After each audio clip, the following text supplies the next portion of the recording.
Counting the Cost. Hello, Joohyun. How are you? I'm good, thank you. How are you? Thank you for joining us today. And Jewa, go ahead. So, what makes you want to become a lawyer? Was it when you were younger, or was it like 5 years ago? Oh well, it wouldn't have been 5 years ago because I've been a lawyer for 7 years now. Oh, okay, okay. But it was younger. I think it was around when I was 5. So I didn't know a lot about what a lawyer was back then, but I sort of thought that it involved a lot of arguing and fighting, and it just looked really cool. And So you wanted when to. I was little, people would say I was really quiet, and I didn't like that much. So I thought, okay, when I grow up, I'm going to be a lawyer and show them that I can fight. Oh, really? So you're known as being quiet. Yeah, quiet bookworm. Oh, okay, I see. Wow. So did it make you louder now? No, actually, surprisingly, being a lawyer doesn't involve a lot of fighting for me, at least in my job. So, not quite what I expected. Okay. So when was the first time when it dawned on you that you wanted to become a lawyer to prove people that you're not quiet? Was it when you were like 10 or 11? Yeah, I think it was earlier than that, when I was really little. Because I was, talkative at home, but outside I was really quiet, and people thought I was a quiet kid, and I wanted to prove them wrong, I guess. Okay, so you're pretty outgoing at home, and you're kind of shy outside. Right. More of quiet, and then you just wanted to be the same person outside. Right. The same person. Well, I'm not very combative at home, but. Oh yeah. It's just more talkative. Right. Yeah, Right. I see. So what does your job entail right now? So right now, I'm a corporate lawyer, so I do a lot of work for companies, and especially, I recently moved to a new job, and my team is mostly responsible for mergers and acquisitions. So it involves a lot of looking at contracts, explaining so mostly it's about businesses that we're buying abroad. So it involves getting to know the business and what the company's needs are and reflecting them in the contractual documents. So did you say business acquisition? Yeah, some businesses, companies buy other companies. Okay. Right. Merge. Okay, so this company wants to buy a different company, and you need to know the value, and you need to know the potential of it, or and you probably will have to say it's not worth buying that company, kind of thing. Sometimes we do that. I mean, we don't make the business judgments, but sometimes we do what's called due diligence before entering into these contracts. So you look at, basically you ask for a lot of documents from the company and a lot of information on what their assets are and what their business is like and what potential liabilities they face, like, lawsuits that they're involved in, what kind of intellectual property they own. And after going through that process, if it looks like that company is not worth it, then you might not buy it. Wow. So for 7 years, is this something that you've been constantly been involved, or is this some sort of a new area? Actually, it is a new area for me, not entirely, but at my previous job, so for 7 years, I worked at a big law firm in Korea that had a lot of international clients. So they had a need for foreign lawyers, and I was in a team that had that mostly serviced pharmaceutical companies.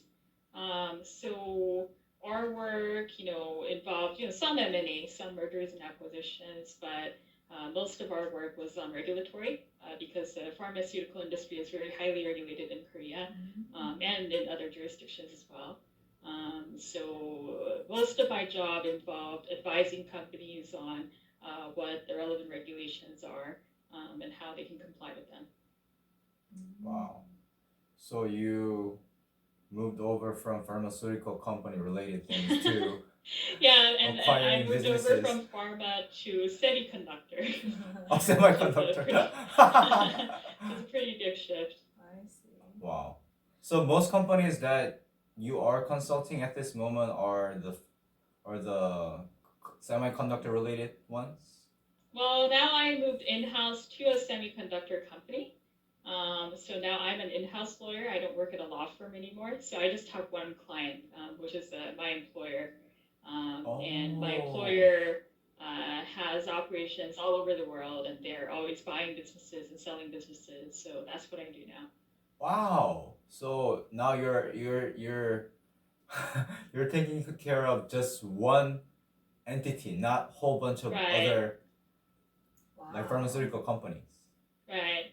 employed by a law firm. So you are out of that. So what made you want to move, or how did you make that transition?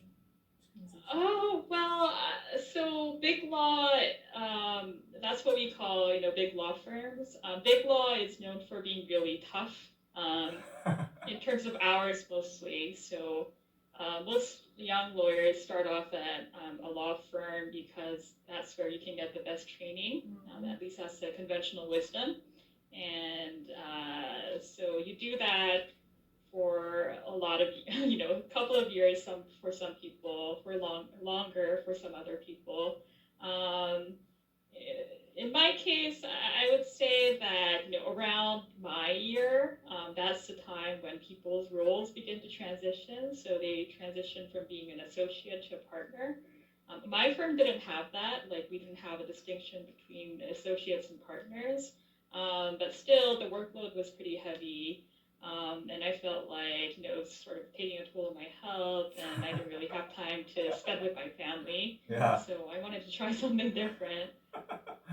Wow. Was there anything that you had to learn, or like did you have to go through training to transition to this current job that you have now? Yeah, definitely, both in terms of my not being primarily an M&A lawyer before.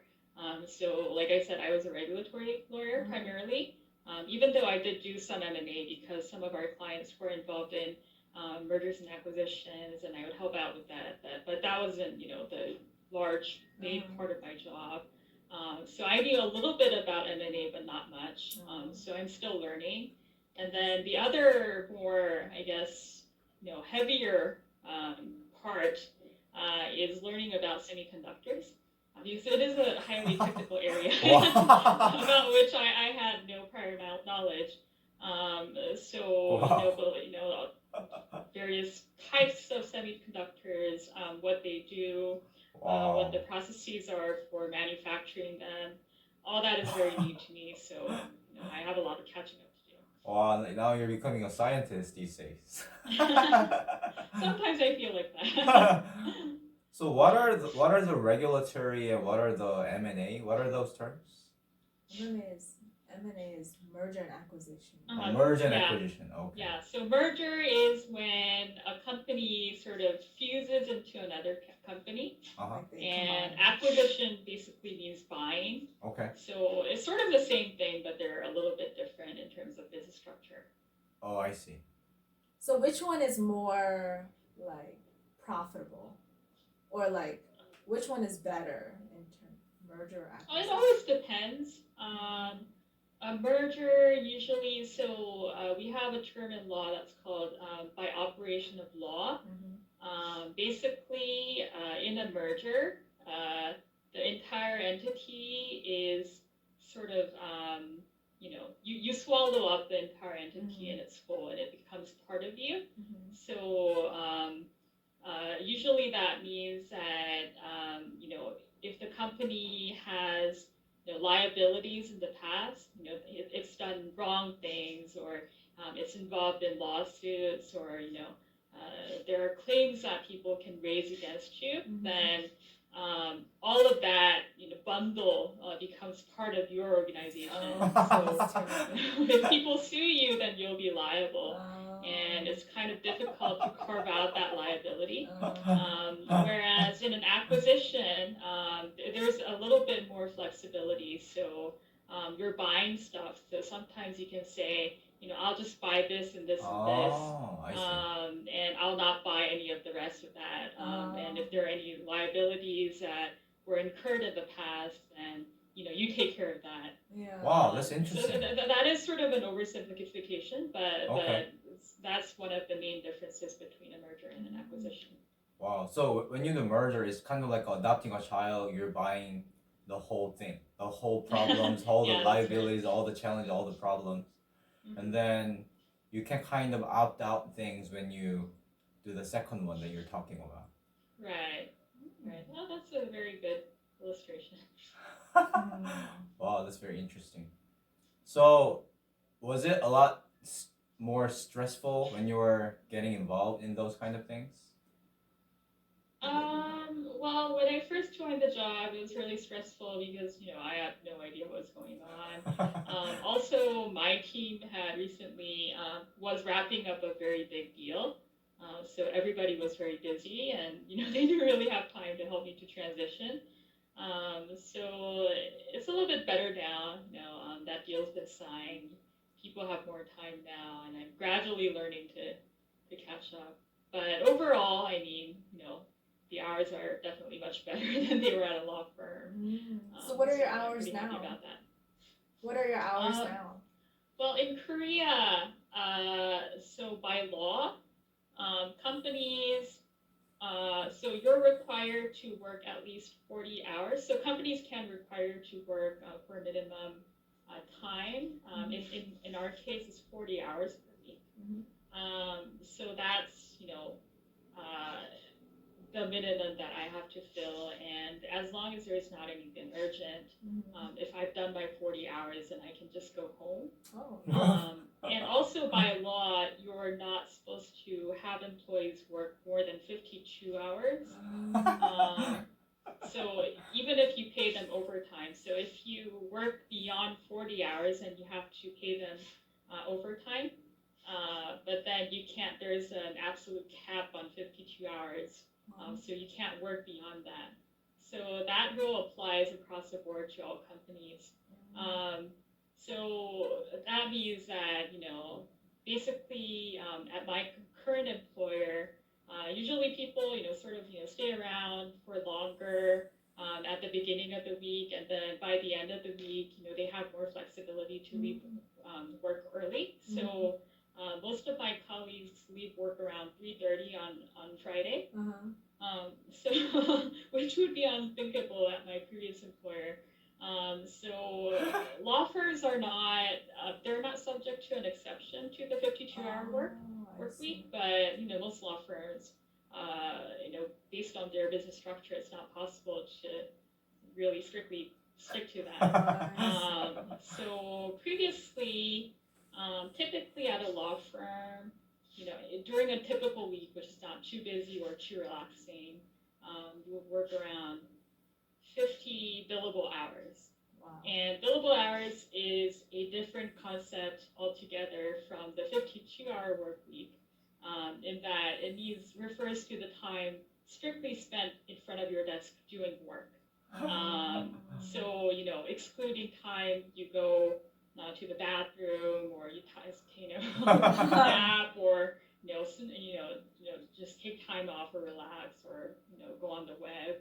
All of that is carved out. So it's really physically tolling to work like 8 billable hours or 10 billable hours per day, which would be what you need to fill 50 hours per week, billable hours per week. So that's a huge difference. So usually, if people are, working 50 billable hours, and they'll work late into the night, maybe early into the morning, they'll have all-nighters, and then that's like a typical week, and when things get busy, then it goes to 60, 70, 80 billable hours per week, and then it's really, it's really difficult. So very big difference between my current job and my past job. Wow. What does the word billable mean? What is that? Billable. Billable? Yeah, billable. It means that billable. we bill our clients by the number of hours that we work. And it's divided, each hour is divided into 10. So we count by 6 minutes.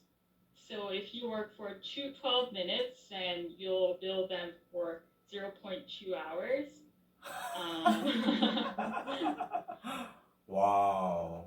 I see. Because you had many clients, you had to bill them the specific amount that you worked for, and you bill it to them, and because we usually charge them by the hour. And, really? Every person's rate is different. So usually depending on their seniority. So senior hours have a very high rate, and more junior lawyers have a lower rate. And then you multiply that by the number of hours. So if your hourly rate is, say, around $500, then if you work for 1.2 hours, then you'll calculate the cost as $500 times 1.2 hours. Wow, $500. You can make $500 by working for 1 hour. That's a lot of money. Well, that's what the firm makes, not what we make. Oh, I see. Yeah. So the firm charges that to the client, and then the lawyers themselves receive fixed wages. Wow. So when the firm accepts the cases or different things, they say, okay, this thing is going to cost this many hours, and they're going to give them the estimate as to how much they are going to be charged. Yeah, sometimes we do that. Sometimes we don't give an estimate and just charge by the hour. But most of the time we do, the clients do want some idea of how much they're going to have to spend. So we provide an estimate. And then they pick their lawyers they want. Sometimes, I mean, some clients have a preference on which lawyers they want. But usually, the staffing will be done by the law firm. I see. But usually, some clients do have restrictions on, seniority. So, for example, you want one senior lawyer and 2 associates on the case.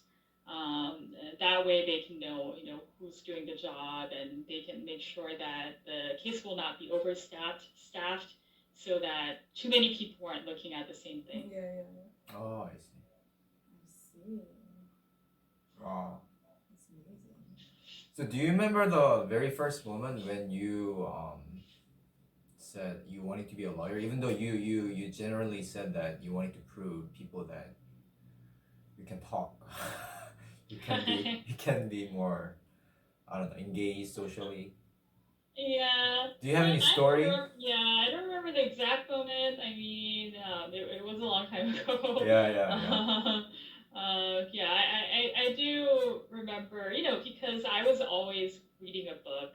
I wasn't very sociable. Okay. So I didn't like playing with the other kids, and I would just, whenever the kids called me to play outside, I would bring a book with me and be very antisocial. So naturally, people assume that, okay, so she's really quiet, she doesn't like hanging out with the other kids. And, I was quiet, but that didn't mean I was a pushover.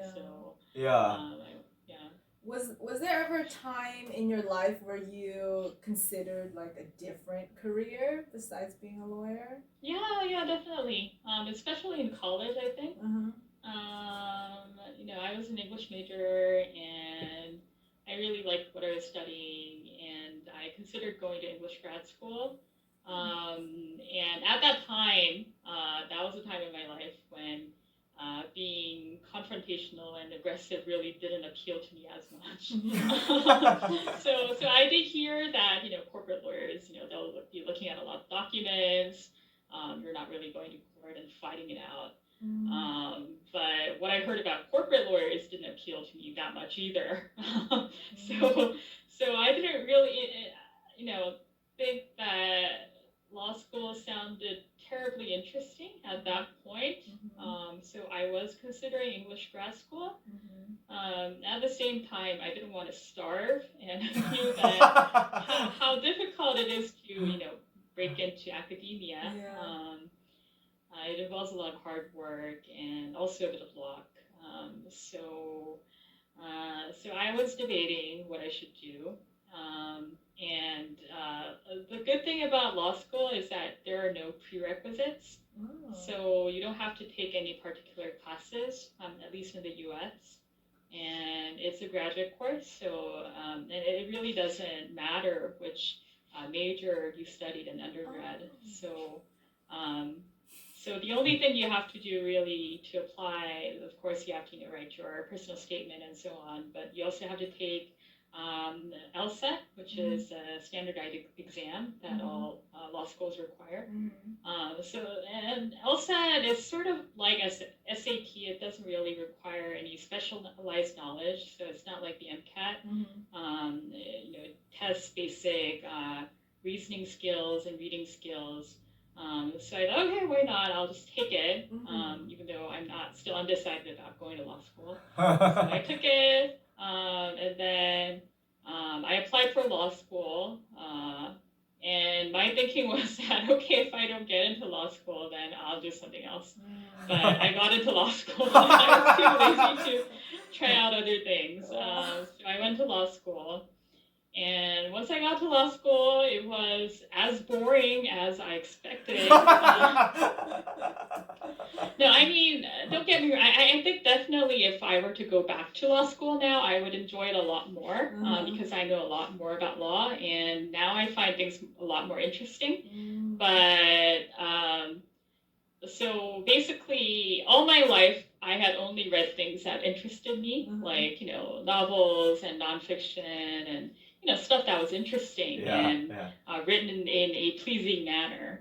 And then I got to law school, and all of these law books are, they're very dry and very technical. I didn't understand what they were saying, so it really stressed me out because reading was no longer enjoyable, and you have to do a lot of reading in law school. So I was terrified. I was thinking, okay, maybe I made the wrong choice. This is really boring. What am I going to do?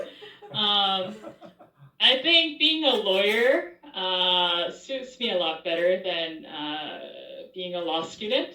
I didn't enjoy law school that much, but being a lawyer, I think I think I'm good at what I do. I think it fits me. I think it fits my personality. So I think it's a good fit for me now. But I didn't have that sense while I was going to law school. I see. Wow. Are there in the future? Do you want to stay in like the corporate, like what you're doing right now, or would you like to explore different areas of experience, like different areas of? I would like to experience different areas. Right now, a practical hurdle I face is that I'm a U.S. licensed lawyer. So there is not a lot that I can do in Korea outside of the corporate field. So, I stayed at a big law firm for many years, and one of the reasons was that within the law firm, there were a lot of opportunities that wouldn't have been available to me outside of law, outside of a big law firm.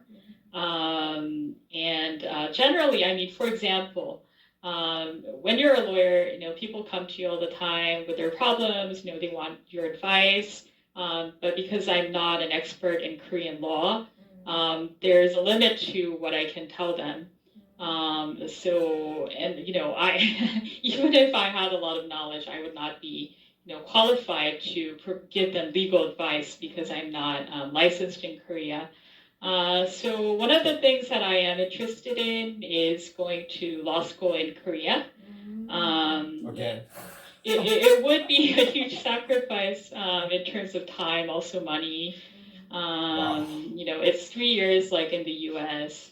And during that time, I'd be spending money, not earning money. So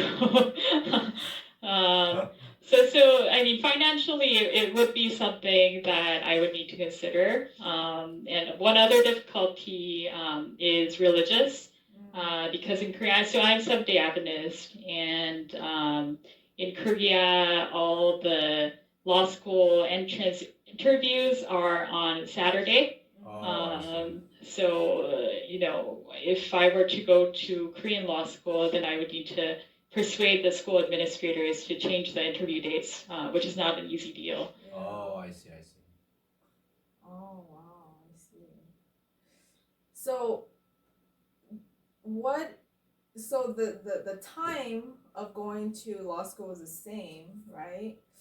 But are there any differences in terms of like which is more difficult? I think,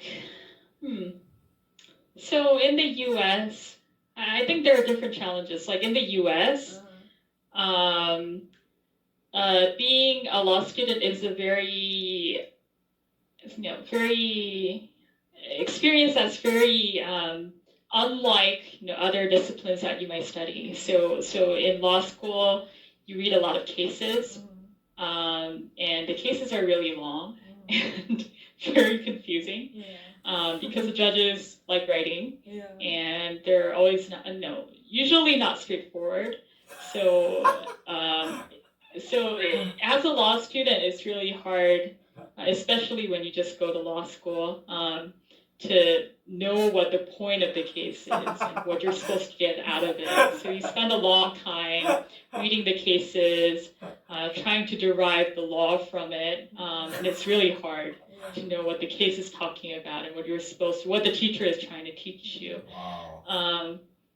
So for me, that was really challenging, and I think that's the same for other students as well. And eventually, you sort of get the knack of it, and eventually you learn to rely on other sources that tell you what the law is, and not try to get it straight out of the cases.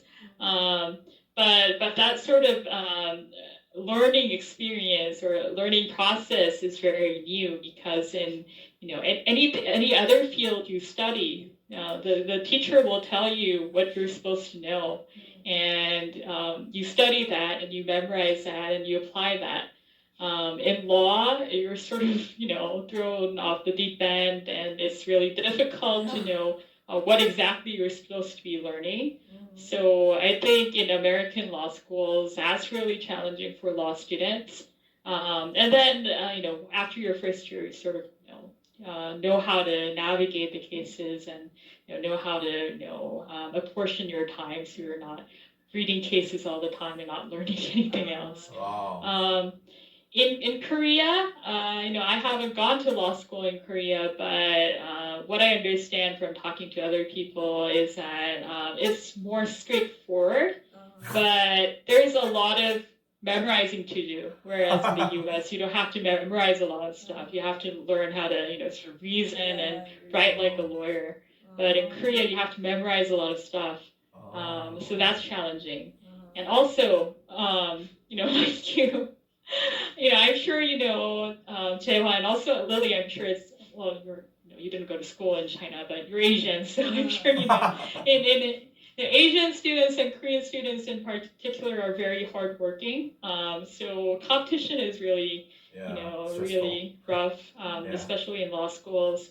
And what I hear is that so after you finish law school, you have to take the bar exam in Korea and pass it. And it's quite challenging to pass the bar exam because it's so competitive, and the tests are getting harder each year because they have to fail a certain percentage of people, so they can't. So even if you go to the top schools, there will be some of your classmates who might not be able to pass the bar exam. So, the exam itself, the tests themselves will be very hard in Korea. I see. Oh, I see. Do they also take a look at your like background? Like, for example, you've gone to law school in America and you've been a lawyer for 7 years. Do you think you can have the upper hand if you do decide to go to law school here in Korea? That could help me during the application process. Because my background would be very different from a typical undergrad student. But that's not going to help me pass the bar exam. Because they go by numbers. Yes, How many you got more right? Right. Right, and the religious hurdle is implicated in bar exams as well Oh because yeah. some of the tests are on Saturday. Oh, I So see. if I were to go to law school, then I would need to persuade not the Oh, school administrators, but the national test Yes. administrators to change the date. wow. So it'll be very tricky for you to launch into that path because you should be determined to continue to go down the path and actually Right, win the competition, challenge the tradition, right. and it's a lot of work to do for you. It would be a lot of work. Yeah, Wow, so so I did, yeah. so I thought that the law like made like law school like textbooks would be like so interesting like some sort of like detective like stories or like some sort of like a criminal case like movie scripts, so I guess it's not as straightforward as those movies or dramas or all those like exciting things. Well, some subjects are more interesting than others. So, Yeah. for example, criminal law, Yeah. you hear about a lot of bizarre crimes. Yeah. Like, one case I remember is a lady killed their, I don't know, Mason grandson Oh. in their sleep. While they were sleeping, they were sleepwalking. Oh my goodness. So, we're debating whether or not that constitutes a murder. So things like that. Oh, she was she was like Right, she was sleepwalking asleep. and she Yeah. accidentally killed. Yeah. She killed intentionally. It wasn't like she rolled over, but that was in her sleep. She was really fully in control of her faculties. It's terrible. I remember another case where there was this lady who was a serial murderer of her lovers and husbands. So she would kill them off and receive insurance proceeds. She could? And I think I think that case involved the insurance company suing that lady because they didn't want to pay the insurance proceeds. Yeah, I think that's ridiculous. Wow. Right. Because I've heard, I mean, yeah, so some cases are very intriguing. Yeah. But as you said, you don't most of the time you don't even get what this case is actually about because it's so complicated. I mean, the cases, all the facts, once you look at the facts, are interesting, but usually the decision is a distillation, and only a part of the decision is on the facts of the case, and then the rest of it is complicated legal reasoning based on prior, what we call precedents, prior cases, prior judgments. Yeah. So it's all very, logic based, very legal, very uses a lot of jargon. And some of the reasoning is very circuitous, not very straightforward. I see. So it takes a lot of patience to read through those cases. I see. And then there are some cases where the judge just likes to write. Even though it's not strictly necessary. So I took an M&A case in law school and M&A course in law school, and so our professor brought in a judge from Delaware as a co-teacher. And Delaware is a state where a lot of U.S. companies are incorporated because the Delaware state law is favorable to companies. So a lot of companies, even if they're located elsewhere, like California or New York, they go there. They'll be incorporated in Delaware,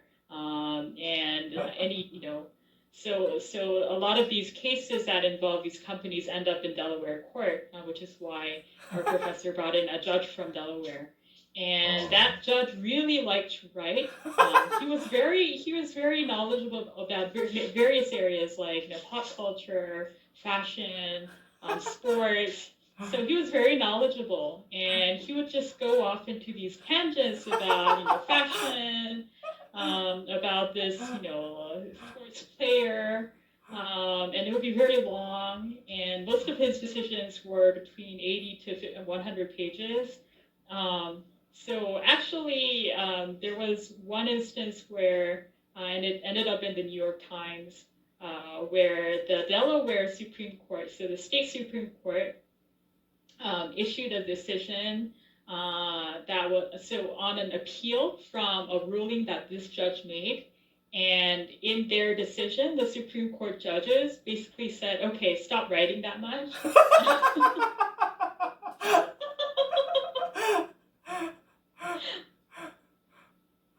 So did he stop writing that much?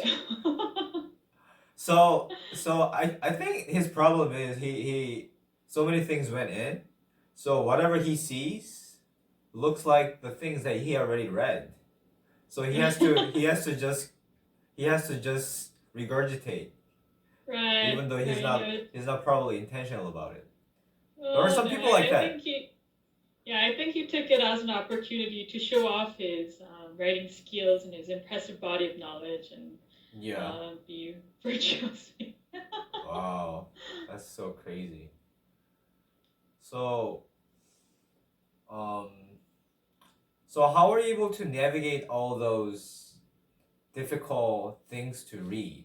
Because there are times when you can't even understand. Or did you go to your friends or did you go to professors to like get help from them when you like actually couldn't possibly understand what they're trying to say? Well, that would be a good idea. I didn't do that, but that would be a good idea to go talk to your professor or fellow students. Also, there are a lot of resources generally.